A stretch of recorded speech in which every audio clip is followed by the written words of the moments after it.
this year, 2024, is peak 65. You've heard about peak oil, peak this, peak that. This is the year where the maximum number of baby boomers are turning 65. It will be in 2024.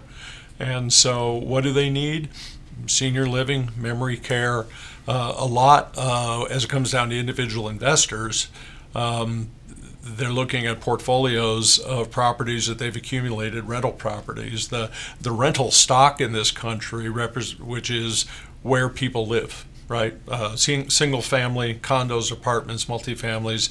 The rental stock, we're told by the press that's the big bad corporations, have come in and they swooped up and there's no, they're buying it all. Roughly 5% of the rental stock in the United States is owned by big industrial corporations. Oh, yeah. 2/3 of it, 60% or so, is owned by mom and pop. That's correct. And it's just regular folks. Yep. And now these regular folks are owning these regular properties.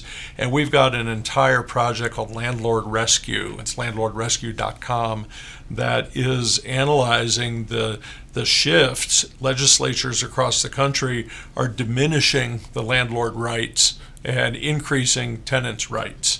So I won't get off on that now, but that's a huge, huge trend, which is scary for baby boomers who've acquired and put together a portfolio in the interest of saying, okay, I'm going to work on this, maintain it, and in my old age, I'm going to be able to have this, and it's going to be paying my income. Yep. And it's going to be great, passive income. Well, if somebody was interested in that, how would they find out more about, the program that you've established, that we've established here at this company? Well, they can go to landlordrescue.com, and we've got a short video on there that that starts to tell them about it and explain the ins and outs. But best way is just to get their email to us, and they'll get regular information from us.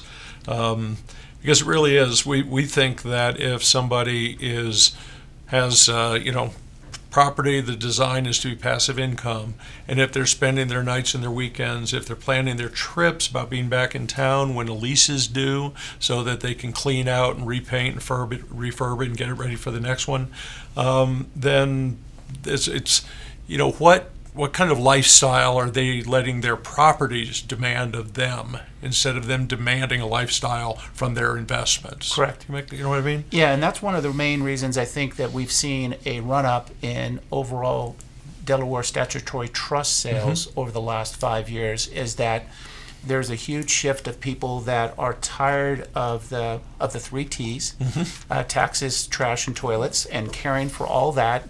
And they want their money to work for them, not them working for their money. Well, we feel that if you're working hard for your passive income, then that's called a job. If you got to work to bring it in. So you can also add, let's see, termites and something else that I know. There were like 5 or 6 T's last time we dug through them. So anyway, that's a good kind of a good background. So industrial, touch briefly on industrial. Are we talking big smokestack industries? Yeah. So industrial, there's a variety of it. So it could be an Amazon distribution facility. It could be that you own that real estate. You have a investment grade tenant that has signed a long-term lease that pays monthly, and you are a beneficial owner of that property. It could be a distribution facility. It could be a warehouse facility for a Costco, a Walgreens, a Walmart as well. So so there's a variety of different. There's flex industrial now, where you have an industrial with multiple tenants that are in there, and they have different companies and different sectors, different services that they provide as well. Do you think it would be in this age? When I think of industrial, I think of the old big motors and belts and steam-driven, machines. I think of Henry Ford's, manufacturing line, and I think of smokestacks and dirt.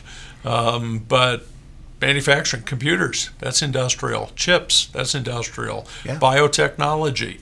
I mean, all of this stuff, medical. Would Yeah. you consider a medical office as or manufacturing of medical products being industrial? So life science, yeah. So if a Yeah. life science, if they manufacture the medicine or the drugs, or they do the research and manufacturing and Yep. distributing that, then that would be deemed as industrial as well. And that's strong because, back again during COVID, we found that we were not manufacturing critical things here in this country we need. So I Right. know life science has gotten a big boost from that as well. And that's one of the benefits, I think, too, in alternative investments is that you can pick your sector, which is industrial, but you can really narrow it down to either do you want life science, you want distribution, you want manufacturing, what type of sector do you want within the industrial space, and you can narrow that down as well for a variety of different investors. Well, we'll get to your famous 3 Qs in a little bit and talk about the how you can diversify. You've got to get a portfolio of a handful of rentals and what that might translate into Yep. at some point.